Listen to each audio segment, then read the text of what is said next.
Good morning students. आज मैं आपके समक्ष तत्वों के आवर्ती वर्गीकरण से संबंधित जानकारियां प्रदान करूंगा। इसके अंतर्गत सबसे पहले हम तत्वों के वर्गीकरण की आवश्यकता एवं इस वर्गीकरण हेतु क्या क्या सामूहिक प्रयास किए गए उनके बारे में जानेंगे। इसके अंतर्गत सर्वप्रथम डोबेराइन का त्रिक नियम की व्याख्या हम समझेंगे।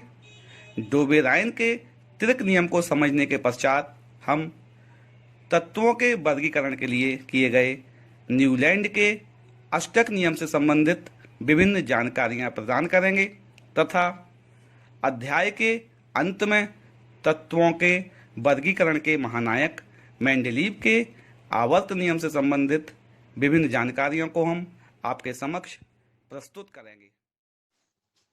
आइए सबसे पहले हम यह जानने का प्रयास करते हैं कि हमें तत्वों को व्यवस्थित अथवा वर्गीकृत करने की आवश्यकता क्यों पड़ी।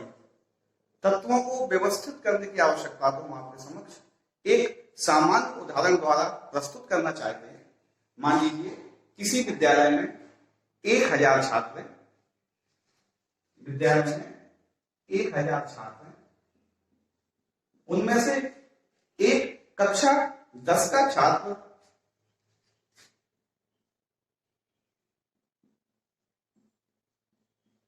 राहुल है।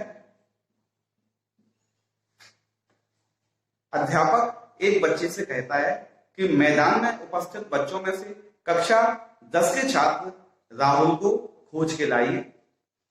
बच्चा जब मैदान में राहुल को खोजने जाता है तो उसे राहुल को खोजने में बहुत सी कठिनाइयों का सामना करना पड़ता है और काफी समय पश्चात वह राहुल को खोज के लाता है।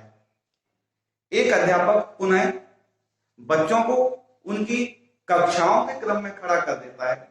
अब वह पुनः छात्र से कहता है कि कक्षा 10वीं के छात्र राहुल को मैदान से खोज के लाइए। निश्चित ही बच्चे को राहुल को खोजने में थोड़ी आसानी हो जाती है। पुनः एक अध्यापक बच्चों को कक्षाओं के सेक्शन के क्रम में खड़ा करता है। अब पुनः कहा जाता है कि कक्षा 10 बी के छात्र राहुल को खोज के लाइए। निश्चित ही जब वो छात्र राहुल को खोजने जाता है तो उसे बहुत कम समय में राहुल कक्षा 10 बी की पंक्ति में आसानी से मिल जाता है। एक अध्यापक और आता है। वह बच्चों को उनकी कक्षाओं के सेक्शन के अंग्रेजी वर्णमाला के क्रम में खड़ा करता है। अब पुनः एक छात्र से कहा जाता है कि आप मैदान में उपस्थित बच्चों में से कक्षा 10 बी के छात्र राहुल को खोज के लाइए। तो जब वह छात्र राहुल को खोजने जाता है, बहुत आसान तरीके से कक्षा 10 बी की लाइन में आर अल्फाबेट के राहुल को आसानी से खोज लेता है। तो बच्चों, आपने देखा कि पहले जब बच्चे अव्यवस्थित एक मैदान में खड़े हुए थे, उनकी कोई निश्चित व्यवस्था नहीं थी, उनमें से एक छात्र को ढूंढना कितना कठिन हो रहा था। परंतु जब बच्चों को एक क्रमबद्ध तरीके से व्यवस्थित किया गया तो उनमें से छात्र राहुल को खोजना बहुत ही आसान हो गया। बच्चों, ठीक इसी प्रकार पहले जो ज्ञात तत्व थे उनकी कोई निश्चित व्यवस्था नहीं थी, उनका कोई निश्चित वर्गीकरण नहीं था, इसलिए उनके अध्ययन को बहुत ही कठिनाइयों से करना पड़ रहा था। विभिन्न वैज्ञानिकों ने सामूहिक प्रयास किए और उनको क्रमबद्ध करने का प्रयास किया गया। तो आपका पहला प्रश्न था, तत्वों को वर्गीकृत करने की आवश्यकता क्यों पड़ी, अर्थात या तत्वों को व्यवस्थित करने की आवश्यकता क्यों पड़ी। तत्वों को व्यवस्थित करने की आवश्यकता इसलिए पड़ी जिससे उनका अध्ययन आसान हो जाए। आपका दूसरा प्रश्न आता है कि तत्वों के वर्गीकरण में, तत्वों के वर्गीकरण हेतु प्रयास।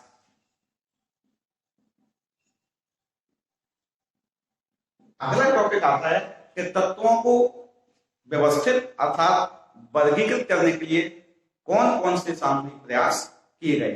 बच्चों, तत्वों को लगातार व्यवस्थित करने का प्रयास किया जा रहा था, लेकिन इसमें सर्वाधिक गति 19वीं शताब्दी के प्रारंभ में आई।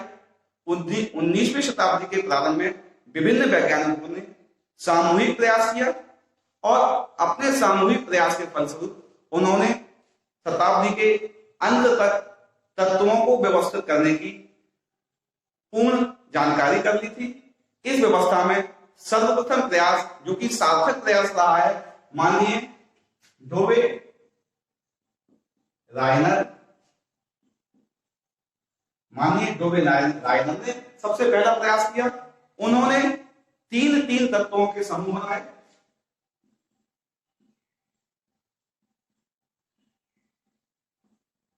तीन तीन तत्वों के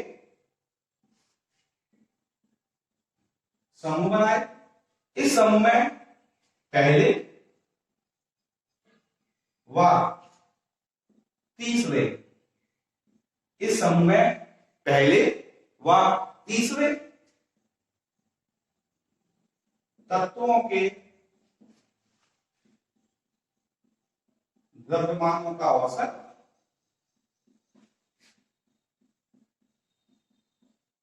पहले व तीसरे तत्व के द्रव्यमानों का औसत दूसरे तत्व के बराबर आ रहा था। क्या व्यवस्था की उन्होंने बच्चों? डोबे रायनर ने तीन तीन तत्वों के कुछ ऐसे समूह बनाए जिसमें पहले तत्व व तीसरे तत्व का परमाणु भार बीच वाले तत्व के लगभग बराबर आ रहा था। एक उदाहरण, सामान्य उदाहरण मान लीजिए, उन्होंने कहा तीन तत्व ए, बी और सी है। ये एक तीन तत्वों का समूह है। इसमें ए प्लस सी का द्रव्यमान बराबर बी का द्रव्यमान, अर्थात ए और सी के परमाणु भारों का औसत बी के परमाणु भारों के बराबर था। उन्होंने अपनी इस व्यवस्था को डोबेलाइन त्रिक नाम दिया। क्या नाम दिया उन्होंने? डोबेलाइन त्रिक। त्रिक का means group of three elements, मतलब तीन तीन तत्वों का समूह। डोबेलाइन त्रिक को हम कुछ सामान्य त्रिकों द्वारा स्पष्ट करने का प्रयास करते हैं। डोबेलाइन ने तीन तत्वों का एक त्रिक लिथियम, सोडियम व पोटेशियम दिया। इसका परमाणु भार 7 होता है, सोडियम का 23 होता है और पोटेशियम का 39 होता है। डोबेलाइन नियम के अनुसार पहला तत्व व तीसरा तत्व लिथियम व सोडियम का जब परमाणु भार जोड़ा गया 7-39 और जब इनका औसत दिया गया तो इनका औसत जो कि सोडियम का परमाणु भार होता है। इसी क्रम में एक अन्य डोबेलाइन त्रिक क्लोरीन, ब्रोमीन और आयोडीन दिया गया।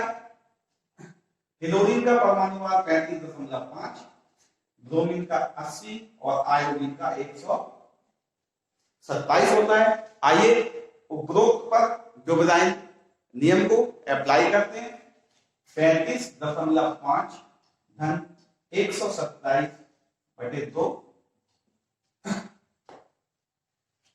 इसका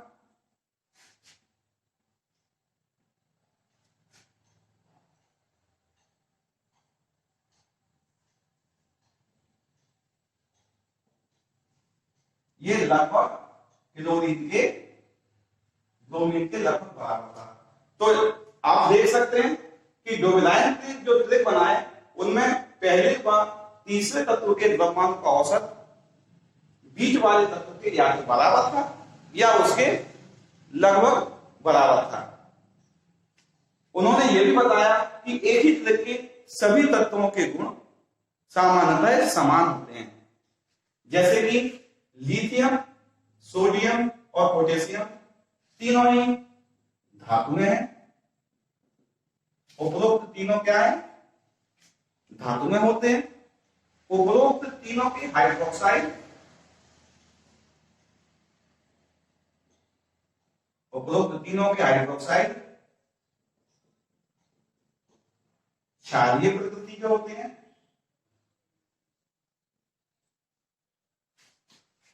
और उपरोक्त तीनों की संयोजकताएं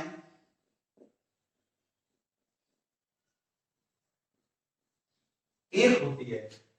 इसी प्रकार दूसरा तत्व क्लोरीन, ब्रोमीन, आयोडीन का उपरोक्त तीनों तत्व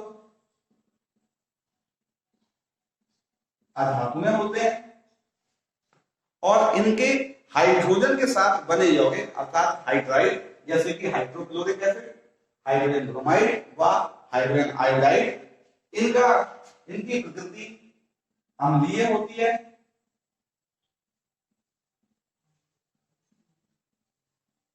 अर्थात यह अम्लीय हाइड्राइड बनाते हैं। उपरोक्त तीनों तत्वों की संयोजकताएं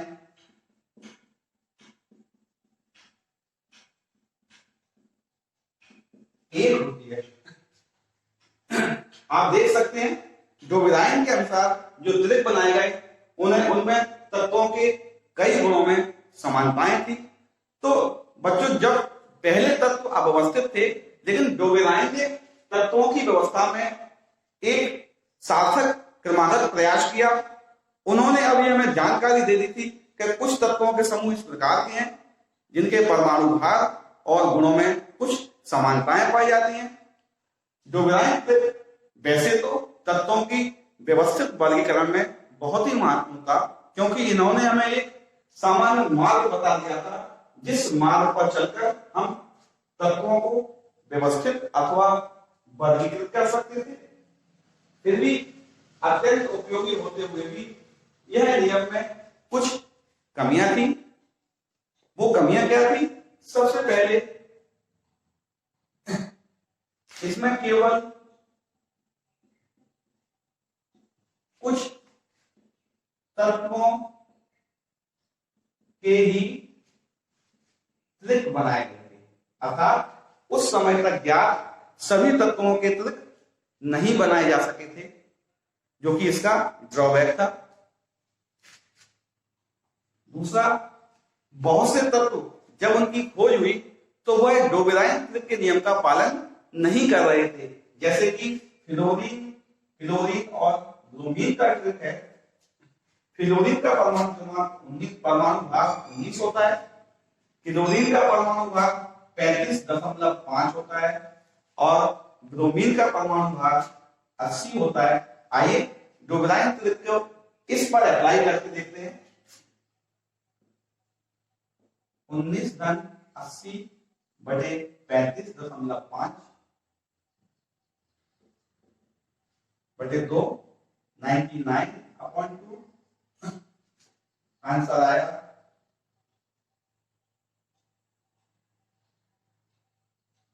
49.5, जो कि इससे बिल्कुल मैच नहीं कर रहा था, अर्थात सभी तत्वों पर यह नियम लागू नहीं हो रहा था। उपरोक्त फेलियर के बाद तत्वों को व्यवस्थित करने के लगातार प्रयास किए जा रहे थे। इस प्रयास के अंतर्गत सन 1863 में एक और रसायनज्ञ न्यूलैंड ने, जो कि संगीत प्रेमी थे, एक नया नियम प्रतिपादित किया।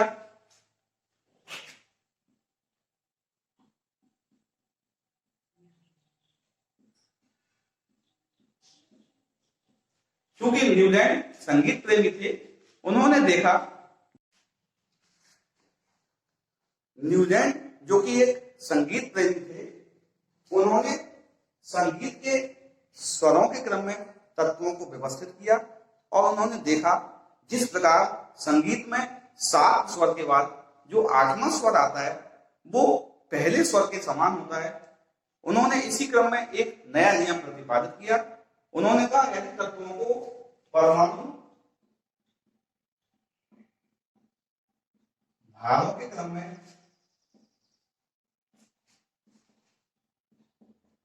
व्यवस्थित किया जाए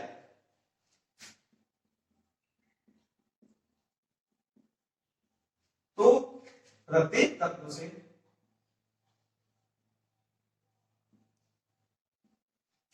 आठवां तत्व, प्रत्येक तत्व से जो आठवां तत्व होगा उसके गुण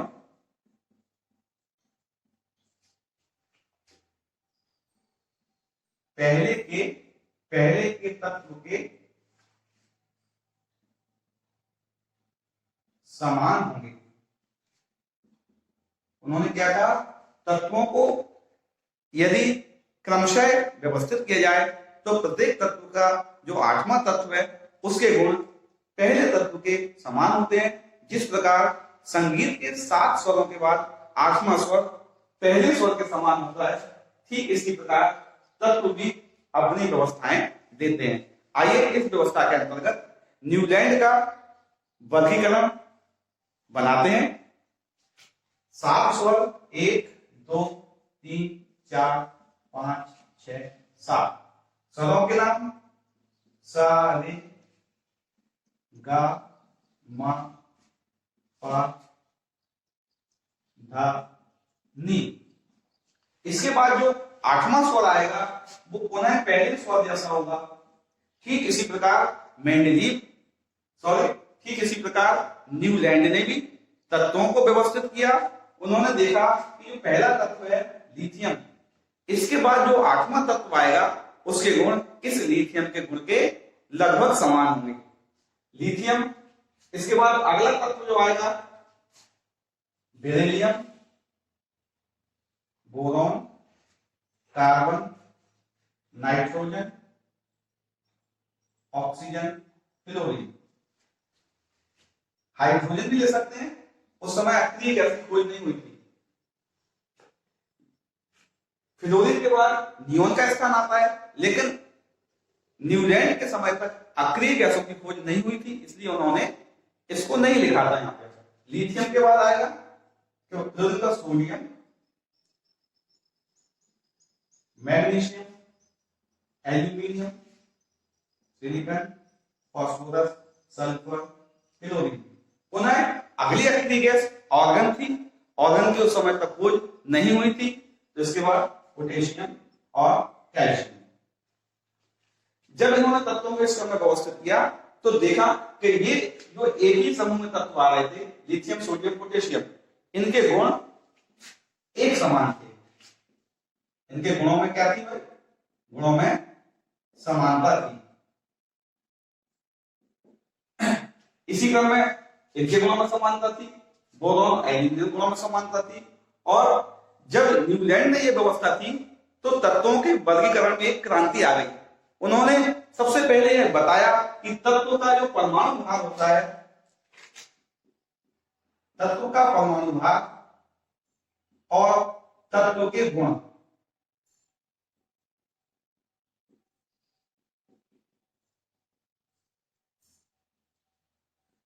न्यूलैंड एक ऐसे साइंटिस्ट थे, इन्होंने सर्वप्रथम तत्वों के परमाणु भाग एवं उसके गुणों में एक व्यापक संबंध दिया था। वो जान चुके थे कि तत्वों के परमाणु भाग और गुण एक दूसरे से बहुत घनिष्ठ संबंध रखते हैं। अगर तत्वों को परमाणु भागों के क्रम में रखा जाए तो निश्चित अंतराल के पश्चात समान गुण वाले तत्व आते हैं। और इस व्यवस्था के अंतर्गत उन्होंने एक टेबल बना दी, जैसे कि इस समूह के सभी तत्वों के गुण एक समान होते हैं। बेरिलियम, मैग्नीशियम, कैल्शियम, ये भी एक समान गुण वाले होते हैं और आगे भी तत्वों के गुण एक समान पाए गए। बच्चों, मेंडेली न्यूलैंड का सबसे महत्वपूर्ण अचीवमेंट था, इन्होंने एक नया शब्द जो कि अध्याय के प्रारंभ में था, तत्वों के आवर्ती वर्गीकरण, जो आवर्तता थी,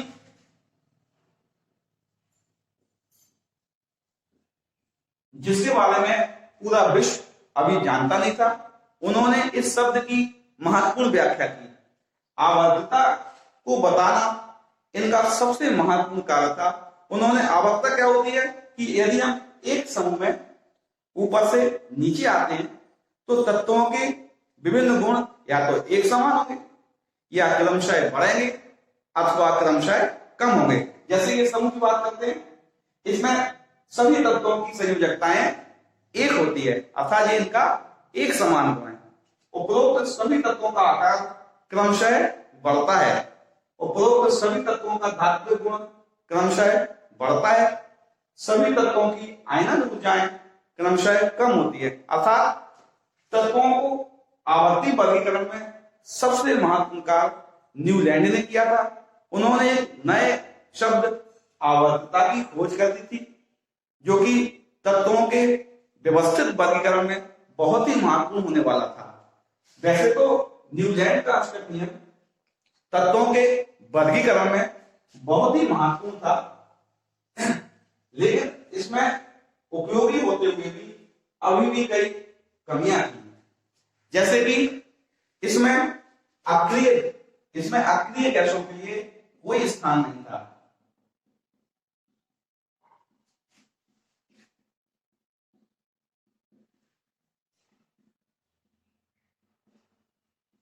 इसमें अक्रिय गैसों के लिए कोई निश्चित स्थान नहीं दिया गया था। इसमें नहीं बताया गया था कि यदि भविष्य में अक्रिय गैसें खोज ली जाएगी तो उन्हें कहां रखा जाएगा। नंबर 2, जब भारी तत्वों की खोज हुई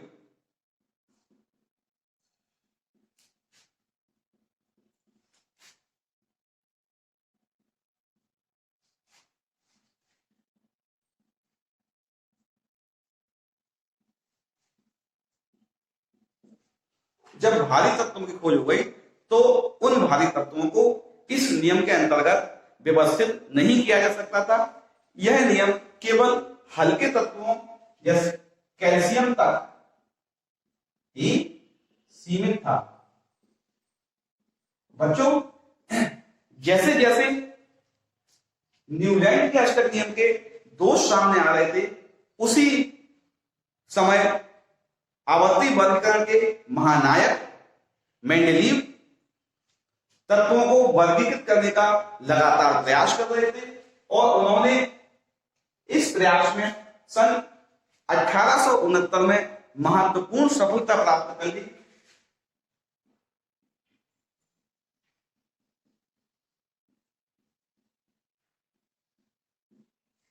न्यूलैंड के अष्टक नियम की कमियों को दूर करने के लिए मेंडलीव ने सन 1869 में एक महत्वपूर्ण नियम प्रतिपादित किया। उपरोक्त नियम से तत्वों के आवर्ती वर्गीकरण में सर्वाधिक सहायता प्राप्त हुई और इन्हें आवर्ती वर्गीकरण का महानायक भी कहा जाता है। जब भी तत्वों के वर्गीकरण की बात आती है, इनके महानायक मेंडलीव का जिक्र हमेशा किया जाता है।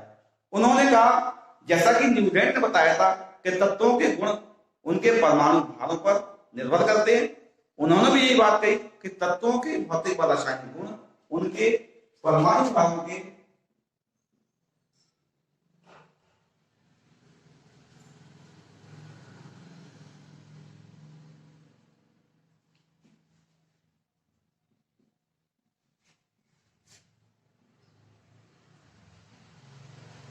उन्होंने भी तत्वों के भौतिक व रासायनिक गुणों की परमाणु भारों से तुलना की। उन्होंने भी बताया तत्वों के भौतिक व रासायनिक गुण उनके परमाणु भारों के आवर्ती फलन होते हैं। परमाणु भारों क्या होते हैं बेटा? आवर्ती फलन होते हैं। तत्वों के भौतिक व रासायनिक गुण उनके परमाणु भारों के आवर्ती फलन होते हैं। या फिर आवर्तता आ गई है, जिसकी जिक्र न्यूलैंड ने अपने नियम में कर दिया था। अर्थात मेंडलीव के अनुसार तत्वों को यदि परमाणु भारों के क्रम में व्यवस्थित किया जाए तो एक निश्चित अंतराल के पश्चात समान गुण वाले तत्व आ जाएंगे, जिनमें आवर्तता भी होगी। अर्थात इनके गुण वर्ग में जब ऊपर से नीचे आएंगे तब एक समान होंगे अथवा क्रमशः बढ़ेंगे या क्रमशः कम होते जाएंगे। इस व्यवस्था के अंतर्गत उन्होंने तत्वों को परमाणु भारों के क्रम में व्यवस्थित किया और उन्हें एक नई सारणी प्राप्त हो गई। इस नई सारणी को मेंडलीव की मूल आवर्त सारणी कहा जाता है। आइए मेंडलीव द्वारा परमाणु द्रव्यमानों के आधार पर बनाई गई उपरोक्त आवर्त सारणी के फीचर्स जानने का प्रयास करते हैं। मेंडलीव द्वारा बनाई गई आवर्त सारणी के 8 ऊर्ध्वाधर कॉलम थे। इन 8 ऊर्ध्वाधर कॉलमों को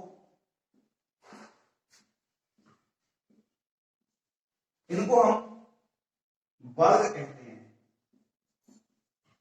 मेंडलीव आवर्त सारणी के 8 ऊर्ध्वाधर कॉलमों को हम वर्ग कहते हैं। हम यह भी देख रहे हैं प्रत्येक वर्ग 2 उपवर्गों ए व बी में विभाजित था। ए व बी उपवर्ग में विभाजित था।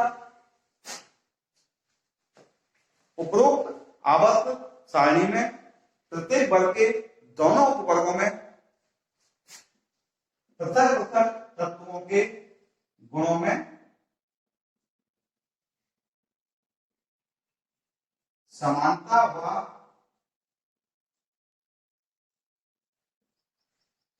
प्रत्येक उपवर्ग के तत्वों में गुणों में समानताएं व आवर्तताएं पाई जा रही थी। प्रत्येक वर्ग के तत्वों की संयोजकताएं